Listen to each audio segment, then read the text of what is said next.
A few days ago, we did a video discussing who I thought were the top 5 best free agent signings so far in free agency here in the 2018 offseason. Today's video, I'm going to give you who I think are the top 5 worst contracts handed out so far this summer. And that's coming up next.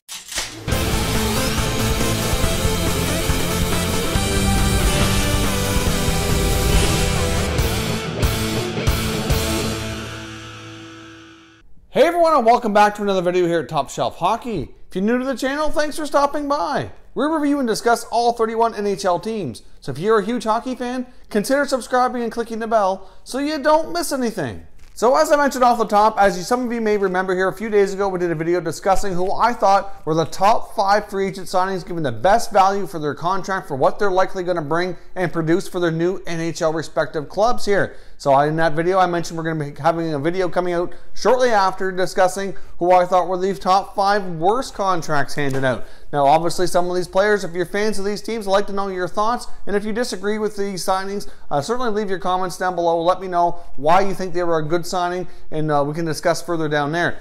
Just for the record here, I don't think all of these players are bad players and were bad choices by the teams to sign the players. Just so much I think they either give out too much term, too much money, or in some cases a bit of both here. So in a lot of these cases I do like the fit of the player with the team. I just don't like the terms of the deal. So in either one respect or the other when it comes to term or dollars or a combination of both. So let's jump in here and I'll tell you who I think were the worst 5 contracts handed out so far during the free agent period here in the summer of 2018. Number 1, the New York Islanders signing Ilya to a 4-year deal at $3 million per season. The $3 million part wouldn't be as bad if it was on a shorter term. I fully suspected him to maybe get like a 2-year deal. I really didn't think Uncle Leo here would be getting a 4-year contract from any club. Going into the offseason, we knew the odds were pretty high that he would be leaving Toronto. Obviously, the Leafs had a lot of free agents, and we fully suspected that all, or at least most of them, likely would not be returning to the Maple Leaf uniform next season. So obviously, he ends up going to the New York Islanders. Obviously, new general manager Lou Lamoriello, quite familiar with Leo.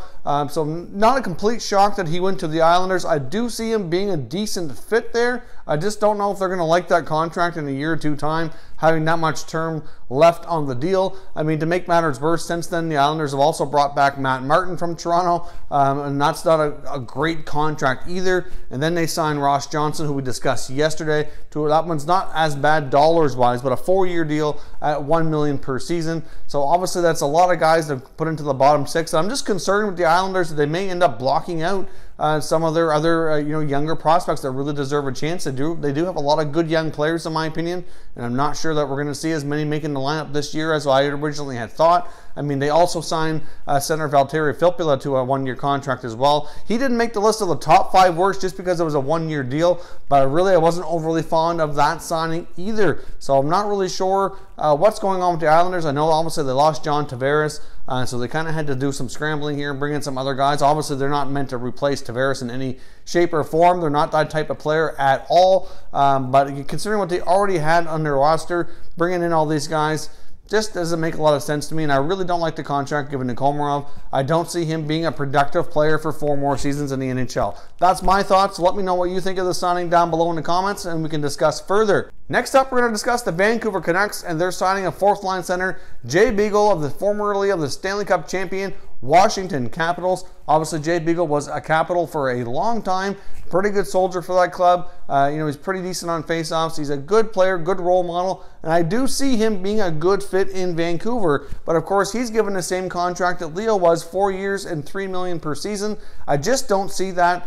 That's too much term and a little bit too much money as well. I mean, it ended up from what we were hearing on July 1st and 2nd, as a lot of these free agent contracts are being negotiated, it almost appeared as though there was a little bit of a bidding war between the Canucks and a couple of other teams for Jay Beagle. I mean, not to disrespect Jay Beagle in any way. He can serve a purpose. He is a good bottom line player, but why would teams be in bidding wars for 4th-line guys? It just seems a little bit odd to me. I know sometimes teams are looking for certain types of character and grit or face-offs. Like, obviously, those guys are valuable to the team. That's not where I'm coming from here. I just don't understand how a player like of his magnitude ended up in a bit of a bidding war and caused the Canucks to overpay here. Now, some of the other contracts that the Canucks handed out either I wasn't as fond of either, but out of the three that they signed, Beagle, Antoine Roussel, and Tim Schaller, I think this one was the worst one because it was the longest term for the most money. I wasn't real crazy about the other contracts as well. They do have a very expensive fourth line now for a team who's in a rebuild mode with a lot of promising young prospects.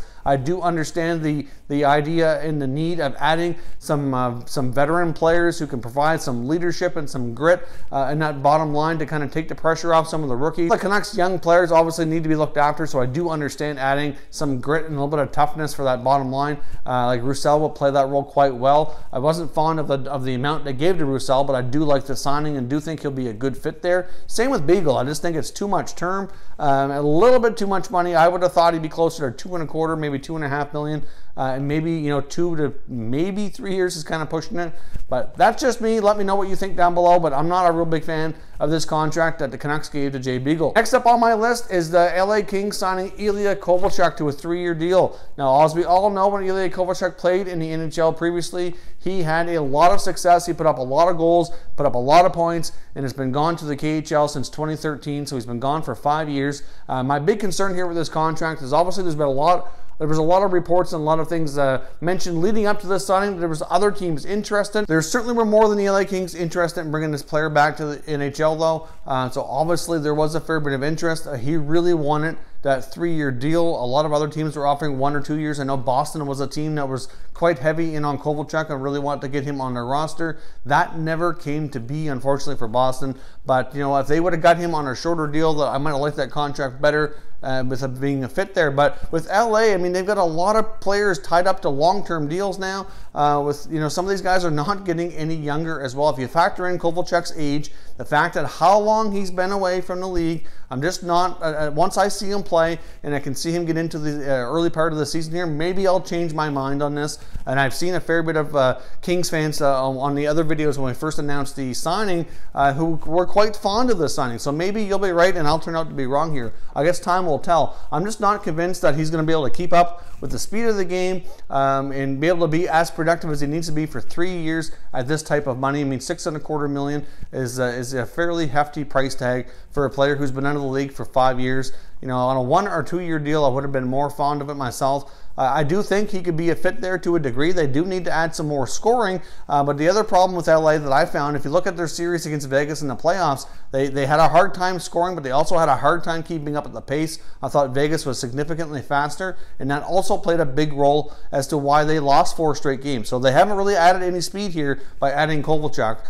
They have possibly added some goals, but a lot of that would more likely have to come on a power play or offensive zone setup. So personally, is he a good player? Yes, he is. Can he be productive? I think he can be. He's obviously older now and the league has changed a bit. So all in all, I like Kovalchuk as a player. I think he will be successful to a degree, at least in LA. I think he will put up some goals, some decent points. I just think there's some risk associated here with this contract. And at the same time, like I said, the league's changed enough that I just think that, in another year or two's time, they might be regretting this deal. But that's just me. Let me know what you think down below. I'm sure this is probably going to be one of the more contested contracts on this list. And I look forward to hearing your feedback on what you think of this signing. Next up on our list today, we're going to talk about the Columbus Blue Jackets re-signing their own restricted free agent, Boone Jenner. Now, Boone Jenner was given a 4-year contract at $3.75 million. He's been a player that I've mentioned that I think Columbus should have looked to move to a new scenery here to get a fresh start somewhere. This player has been continuously declining for the last 2 to 3 years. Obviously, he has put up some decent numbers in the past. He's still young, so there's still a chance that he could rebound and get some productive years in the NHL still. But to give him a 4-year deal at $3.75 million, if his production does not pick back up this season to be back where they'd really like it to be, that's going to prove to be very difficult to be tradable down the road here should they look to get him a fresh start. Now, they could have done it last year, either heading into the trade deadline or into the offseason. They could have traded his rights or included him with another package to maybe, with a shorter term deal or something along those lines. Obviously, he was one of the players who filed for arbitration. never made it there. This deal got done ahead of time. So I think it's too much term and too much money. Now, if they could have agreed to a lower amount of money, I would have been more okay with the term. But really, for a player who's been steadily declining for a couple of seasons, I just think there's a lot of risk with this contract. I do think it was wise to a degree that they sign him and retain his services. If they were going to trade him, I think they would have had to do it before. But at the same time, I just think that maybe a shorter term deal might have been better here to see if he can rebound, and then maybe look, if he does, look at going a little bit longer term after that. But that's my take. Let me know what yours is down below in the comments. Now, last but not least, here we're going to talk about the Penguins signing Jack Johnson to a 5-year deal at $3.25 million. This is another contract I'm just not real crazy about. Obviously, it was reported last year that he asked for a trade to be traded away from the Columbus Blue Jackets. That never came to be. They weren't able to find a deal for him near the deadline. He stayed in Columbus for the remainder of the year into their first round playoff loss against the Capitals. And now he comes in to the Pittsburgh Penguins organization on a 5-year deal. Now, obviously, as we all know, Johnson has a history here of being great friends with Sidney Crosby. I'm not sure if that played any role. I'm not going to suggest that Sid had any role in the contract, but I'm sure, knowing that they were great friends, I'm sure that management did probably discuss with him quickly, or at least ask for some input a little bit to a degree to see what his thoughts would be. Obviously, he's the captain of the team. He's well respected within the organization. But for Jack Johnson, obviously been around the league for a while now. His production his offensive game is not where it used to be. He's an okay defender, but not the greatest. I just really think that they gave way too much term here. The 3.25 doesn't really scare me too much on a shorter term deal. If they would have got a, maybe 2, maybe 3 years most contract for term, but if you're giving them 5 years of this kind of money, I just don't see this contract being really much good here in a year or two's time. I can see this being a contract that they regret doing. I don't see his offensive production picking up a whole lot to go along with his defensive play that make this contract really worthwhile. I mean, obviously, could he have value with the Penguins? I think he could. It's not a terrible match, really. I think he could be a good fit there. I just think they gave him, more than anything, way too much term. I don't have as much problem with the dollars as I do the term on this contract. I just don't see Jack Johnson continuing to be a productive player for another 5 seasons. He's already proven the last year or two that he's been a struggle and had a hard time staying in Columbus's lineup, being a bottom pair guy. So to give that kind of player a 5-year deal, to me, it's just too risky, too rich for my blood. I would not have given that contract out. But I'd love to hear your thoughts on this contract down below in the comments, especially if you're a Penguins fan. Let me know what you think. Are you fond of this Jack Johnson contract? Are you happy they did this? Or do you think they might have given out too much term or money, or a combination of both? I want to hear your thoughts down below. So those are my top 5 contracts that I think were the worst ones handed out so far here in free agency. Who would make your list as the top 5 worst contracts? I'd love to hear your thoughts, so make sure you comment down below and let me know which ones you think were the worst so far given out in free agency this summer. Now, if you're new to the channel, I hope you consider subscribing. We cover all 31 NHL teams, and there's plenty of content here for all hockey fans to enjoy. So if you're new, hit that subscribe button. If you like this video, make sure you hit the like button as well. I'd really appreciate it if you did. As always, thank you very much for watching, everybody. We will catch you next time.